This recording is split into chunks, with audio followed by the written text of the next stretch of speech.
Good afternoon and welcome back to The Longing. Today, once again, we're going to read some books. Now, in the last one we found what I think is probably a poem that this game might be based on, because it describes it rather well. So, yeah. Ignoring that, though, we're going to read Metamorphosis. Oh, it's got a lot of these. And it's not got too many. Oh, it's got some. Anyway, let's read through this for about 10 minutes. Make our way. Metamorphoses. The creation of the world. Of bodies changed to various forms, I sing. Ye gods, from whom these miracles did spring, inspire my numbers with celestial heat. Till I my long laborious work complete, and add perpetual tenure to my rhymes, deduced from nature's birth to Caesar's times. Before the seas and this terrestrial ball, and heaven's high canopy that covers all, one was the face of nature, if a face, rather a rude and indigested mass, a lifeless lump unfashioned and unframed, of jarring seeds and justly chaos named. No sun was lighted up the world to view, no moon did yet her blunted horns renew, nor yet was earth suspended in the sky, nor poised did on her own foundations lie, nor seas about the shores their arms had thrown, but earth and air and water were in one.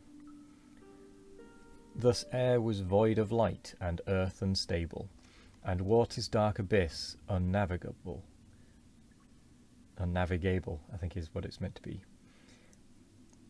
No certain form on any was impressed, all were confused, and each disturbed the rest. For hot and cold were in one body fixed, and soft with hard, and light with heavy mixed.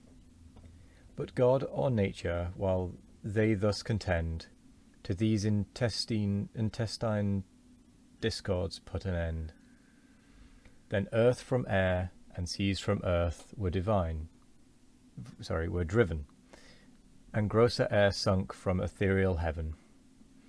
Thus disembroiled they take their proper place, the next of kin contiguously embrace, and foes asundered by a larger space.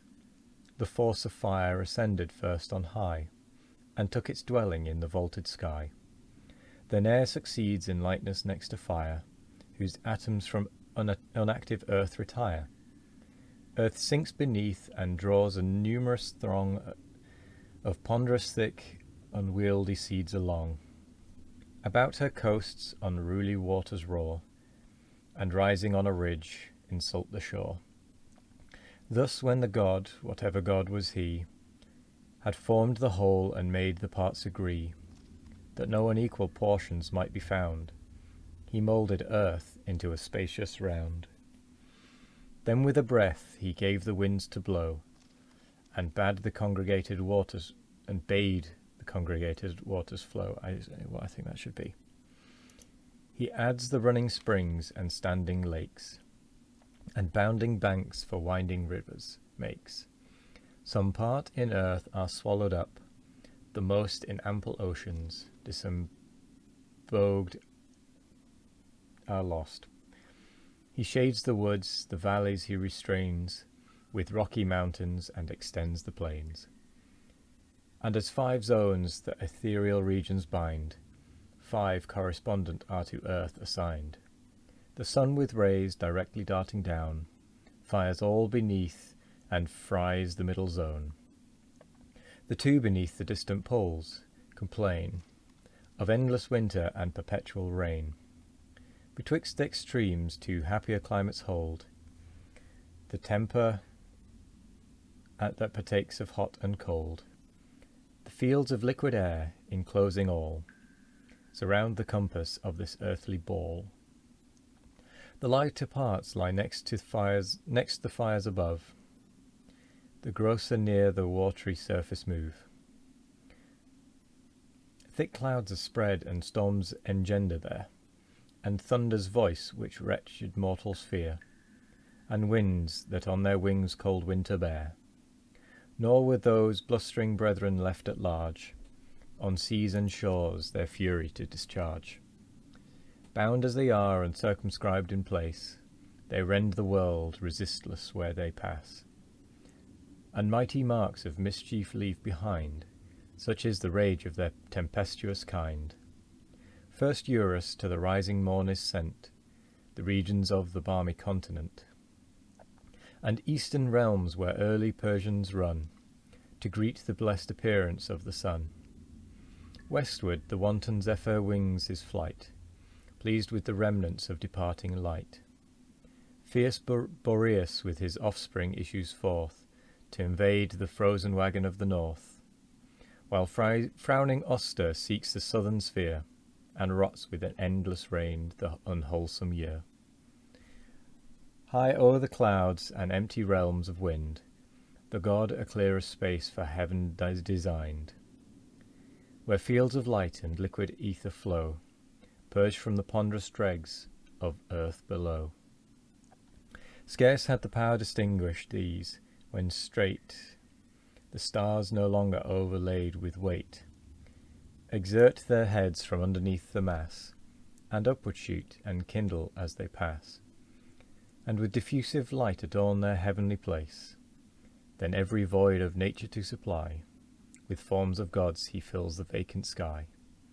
New herds of beasts he sends, the plains to share, new colonies of birds to people air, and to their oozy beds the finey fish repair. A creature of a more exalted kind was wanting yet, and then was man designed, conscious of thought of more capacious breast, for empire formed and fit to rule the rest. Whether with particles of heavenly fire the god of nature did his soul inspire, or earth but new divided from the sky, and pliant still retained the ethereal energy, which wise Prometheus tempered into paste, and mixed with living streams the godlike image cast. Thus while the mute creation downward bend their sight, and to the earthly mother tend, man looks aloft, and with erected eyes beholds his own hereditary skies. From such rude principles our forms began, and earth was metamorphosed into man. The Golden Age. The Golden Age was first, when man yet knew no rule but uncorrupted reason knew, and with a native bent did good pursue, unforced by punishment, unawed by fear. His words were simple, and his soul sincere. Needless was written law where none oppressed, the law of man was written in his breast. No suppliant crowds before the judge appeared, no court erected yet, nor cause was heard. But all was safe, for conscience was their guard. The mountain trees in distant prospect please, ere yet the pine descended to the seas, ere the sails were spread new oceans to explore, and happy mortals unconcerned for more confined their wishes to their native shore. No walls were yet, nor fence, nor moat, nor mound, nor drum was heard, nor trumpet's angry sound, nor swords were forged, but void of care and crime, the soft creation slept away their time. The teeming earth, yet guiltless of the plough, and unprovoked did fruitful stores allow, content with food which nature freely bred, on wildings and on strawberries they fed.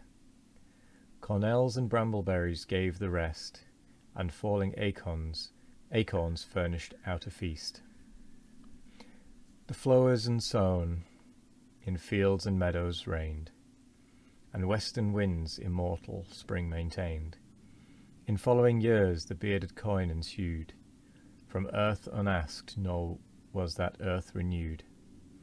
From veins of valleys milk and nectar broke, and honey sweating through the pores of oak.